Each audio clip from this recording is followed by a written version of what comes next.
Hello friends, the reading Windows में आपका स्वागत है। क्या कभी ऐसा लगा है कि आपका दिमाग ही आपका सबसे बड़ा दुश्मन बन गया है? क्या सब कुछ ठीक होने के बाद भी मन बेचैन है? और आप जानते हैं कि क्या सही है और फिर भी खुद को संभाल नहीं पा रहे हैं? अगर हाँ, तो आप अकेले नहीं हैं।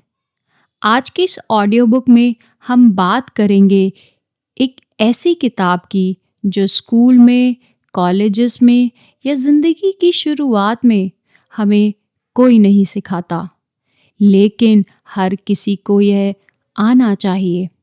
इस किताब का नाम है why nobody has told me this before by Julie Smith. चलिए शुरू करते हैं। कभी ऐसा होता है कि ज़िंदगी ठीक चल रही होती है, लेकिन आप अच्छा महसूस नहीं कर रहे होते। कोई बड़ी प्रॉब्लम नहीं होती है, कोई साफ वजह भी नहीं होती है, फिर भी मन भारी रखता है। आप खुद से कहते हैं, सब ठीक है, मुझे खुश होना चाहिए, लेकिन अंदर कहीं आप चुपचाप और टूटा हुआ महसूस करते हैं। रात को सोते समय आपका दिमाग तेज हो जाता है, पुरानी बातें, पुराने डर और आने वाले कल की अनगिनत चिंताएं आपको खा जाती हैं। और तब एक सवाल आता है, ये सब मुझे पहले क्यों नहीं सिखाया गया? स्कूल में हमें मार्क्स सिखाए गए, कॉलेजेस में हमें कंपटीशन सिखाया गया, दुनिया ने सरवाइव करना सिखाया, लेकिन किसी ने ये नहीं सिखाया कि अपने दिमाग को कैसे संभालना है। और यही वजह है कि यह किताब इतनी ज़रूरी बन जाती है। यह किताब ये नहीं कहती कि आप टूटे हुए हैं, यह कहती है आपने कभी सही टूल्स सीखे ही नहीं। आज की ये ऑडियो बुक आपको बदलने नहीं आई है, यह आपको समझाने आई है। तो आज हम सीखेंगे कि अपने आप के साथ कैसे बैठना है। हमारा दिमाग एक मशीन नहीं है, बल्कि एक मैकेनिज्म है। वह हर समय यह देखता है कि कुछ कहीं गलत तो नहीं हो रहा। इसलिए जब सब शांत होता है, तो भी वह कोई ना कोई डर ढूंढ लेता है। यह दिमाग की कोई खराबी नहीं है, यह उसका डिज़ाइन है। लेकिन दिक्कत तब होती है जब हम यह मान लेते हैं कि जो दिमाग सोच रहा है वही सच्चाई है। जूली स्मिथ बड़ी शांति से बताती हैं कि आपके थॉट्स आपके आदेश नहीं होते, वो सिर्फ सजेशंस होते हैं। सोचिए, अगर हर थॉट सच होता तो हम सब कब के टूट चुके होते। थॉट्स आते हैं, जाते हैं, लेकिन हम उन्हें पकड़ लेते हैं और उन्हीं के साथ जीने लगते हैं। यहीं से स्ट्रेस पैदा होता है, यहीं से एंजाइटी बढ़ती है। एंजाइटी असल में फ्यूचर में रहने की एक आदत है। हम उस डर से डरते हैं जो अभी आया भी नहीं है। दिमाग बार बार कहता है, अगर ऐसा हो गया तो, अगर मैं ये संभाल नहीं पाया तो, अ बिग क्वेश्चन मार्क। लेकिन किताब ये हमें सिखाएगी कि फ्यूचर को छोड़कर आज को मत बिगाड़ो। और जब भी एंजाइटी आए, अपना ध्यान अपनी बॉडी पर लगाओ। सांस लो, जमीन को महसूस करो और इस पल को पहचानो, क्योंकि इस पल में ज्यादातर समय आप सेफ होते हैं। धीरे धीरे दिमाग सिखाता है कि असल खतरा असली नहीं होता। इसी तरह इमोशंस भी ट्रूथफुल नहीं होते। दुख इसलिए नहीं आता क्योंकि आप कमज़ोर हैं, दुख इसलिए आता है क्योंकि आपने केयर नहीं किया। डर इसलिए नहीं आता क्योंकि आप नाकाम हैं, डर इसलिए आता है क्योंकि कुछ आपके लिए ज़रूरी है। जब आप इमोशन को बिना जज किए महसूस करते हैं, तो वह अपना काम आपके खुद द्वारा चला जाता है। लेकिन जब आप कहते हैं, मुझे ऐसा नहीं फील करना चाहिए, तो वही इमोशन और गहरा हो जाता है और यहीं से ओवरथिंकिंग जन्म लेती है। हम एक ही बात को बार-बार सोचते हैं, मानो सोचते रहने से दर्द खत्म हो जाता है। लेकिन किताब हमें बताती है और एक सच्चाई से मिलवाती है कि सोच कोई सॉल्यूशन नहीं है, आपके एक्शन ही रियल सॉल्यूशन होते हैं। और हमारे थॉट्स हमारे एक्शन की जगह कभी नहीं ले सकते।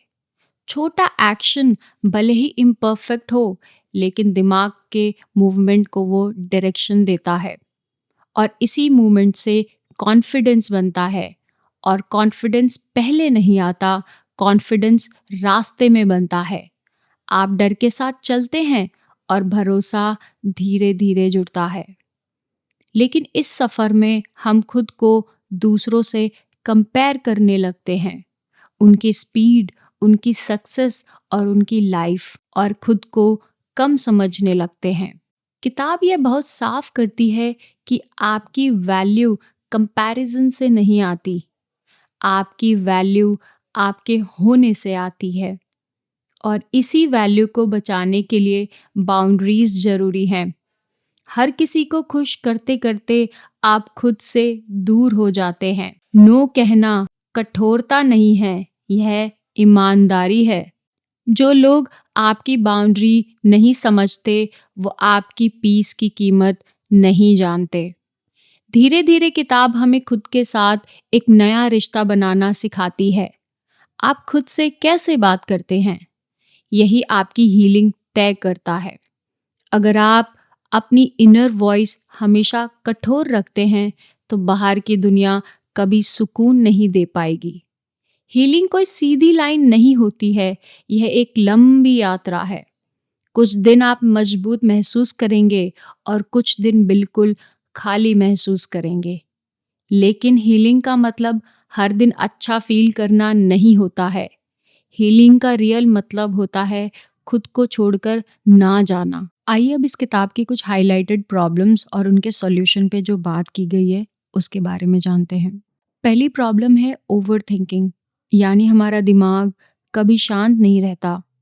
दिमाग बार बार वही बातें दोहराता है, छोटी छोटी बातों को बड़ा बना देता है।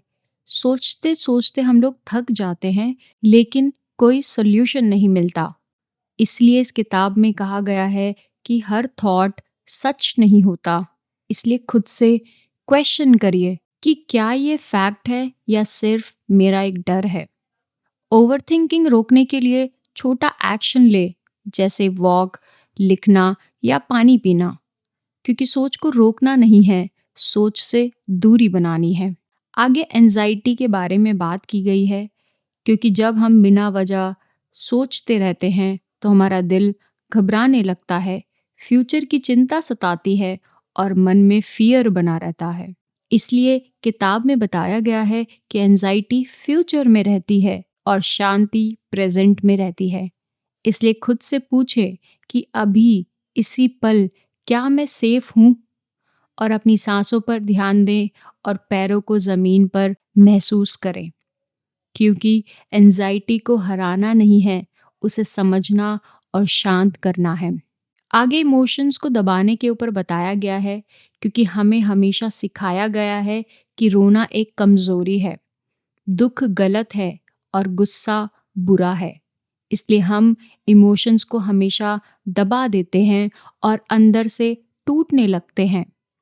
इससे बचने के लिए हमें इमोशंस को दबाना नहीं है। इमोशन बनिए और इमोशंस को एक्सप्रेस कीजिए और अपने इमोशंस को ऑब्जर्व भी कीजिए, क्योंकि यह एक फीलिंग्स है और यह फीलिंग आप नहीं हो। आगे लो मूड्स की बात की गई है। कुछ दिन ऐसे आते हैं जब उठने का मन नहीं करता, खुद को हम बोझ समझने लगते हैं। इससे बचने के लिए हम हर दिन स्ट्रांग होना ज़रूरी नहीं है, ये हमें फील करना होगा। कभी कभी सरवाइव करना भी एक विन होता है। और खुद को याद दिलाइए, मैं पहले भी सेफ समय से निकला हूँ और इससे बड़ी प्रॉब्लम्स भी मैंने सॉल्व की हैं। क्योंकि बैड डेज आपकी कोई कमज़ोरी नहीं है, ये आपकी ह्यूमैनिटी है। आगे सेल्फ कॉन्फिडेंस के ऊपर बात की गई है। खुद पर भरोसा नहीं रहता, हर काम से पहले डर लगता है कि मैं कर पाऊंगा या कर पाऊंगी। यह डर हमें खाए जाता है। इसके सॉल्यूशन में हम कह सकते हैं कि कॉन्फिडेंस पहले नहीं आता, कॉन्फिडेंस एक्शन से बनता है। इसलिए छोटे छोटे कदम उठाइए और कॉन्फिडेंस को गेन कीजिए। आगे खुद को दूसरों से कंपेयर करने के बारे में बात की गई है। दूसरों की सक्सेस देखकर हम खुद को कम समझने लगते हैं, अपनी वैल्यू भूल जाते हैं। इससे बचने के लिए हम कंपैरिजन आपकी एनर्जी चुरा लेता है, इसको अपने दिमाग में बैठा लेना पड़ेगा। आपकी वैल्यू अचीवमेंट से तय नहीं होती, क्योंकि आप वैल्यूएबल हैं और आप एग्जिस्ट करते हैं और आपकी जर्नी अलग है और आपकी जर्नी आपकी खुद की है। आगे खुद से कठोर बात करना एक प्रॉब्लम को बताया गया है। हम खुद के सबसे बड़े क्रिटिक बन जाते हैं, गलती पर खुद को तोड़ देते हैं। इससे बचने के लिए खुद से वैसे बात करें जैसे किसी अपने से करते हैं। खुद को जज नहीं करें, बल्कि गाइड करें। आपकी इनर वॉइस आपका सबसे बड़ा सहारा होनी चाहिए। अगर इस ऑडियो बुक को सुनने के बाद आपको ऐसा लगे कि मन थोड़ा हल्का हुआ है, तो समझिए आपने खुद को सुना है। आप टूटे नहीं हैं, आप थके भी नहीं हैं, और थकना हार नहीं होता। आप अकेले नहीं हैं, आप सीख रहे हैं, और सीखना ही आगे बढ़ाता है। इसी के साथ आज की ये ऑडियो बुक यहीं समाप्त होती है। फिर मिलेंगे एक नई किताब और एक नई समझ के साथ। At the end, mental strength कोई गिफ्ट नहीं है, यह एक स्किल है और स्किल सीखी जा सकती है। Thank you everyone.